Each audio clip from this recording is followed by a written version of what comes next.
L'hygiène mentale commence par la détection des erreurs. Parce que vivre dans l'erreur, véhiculer des choses qui sont fausses, qui sont des contrefaçons, qui sont des mélanges, qui sont syncrétiques, c'est très mauvais pour la santé d'une société.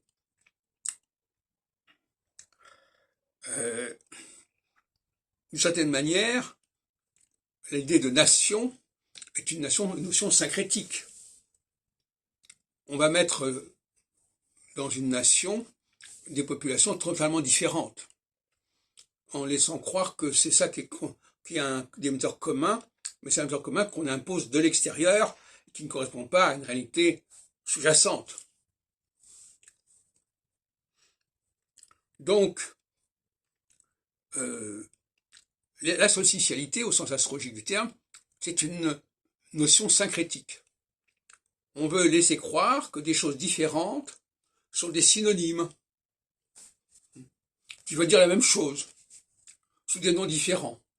C'est pour ça que je parle souvent de la synonymite. Hein. Parler d'Israël, parler des Juifs, parler des Hébreux, c'est la même chose. Hein. Ça revient au même.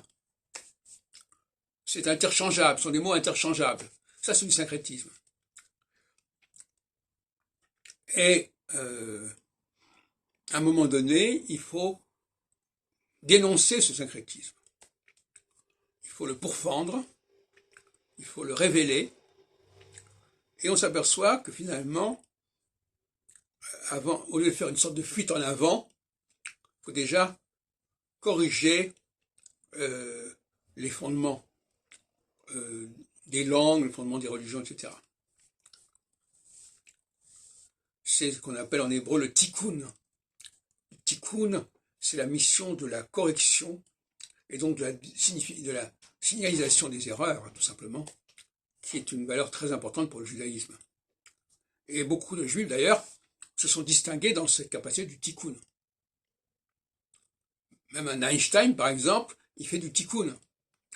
Quand il remet en question un certain nombre de lois qui sont superficielles, qui sont artificielles, qui sont fausses, il fait du tikkun. Moi-même, quand je fais un certain nombre de choses, au niveau de la critique biblique, la critique linguistique, etc., c'est du tikkun.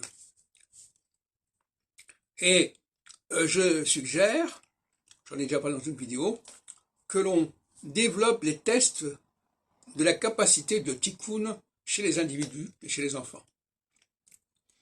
C'est comme ça qu'on arrivera à déterminer très rapidement des élites et qu'on évitera d'imposer à des gens qui ne sont pas à la hauteur et au niveau les mêmes enseignements qu'à cette élite.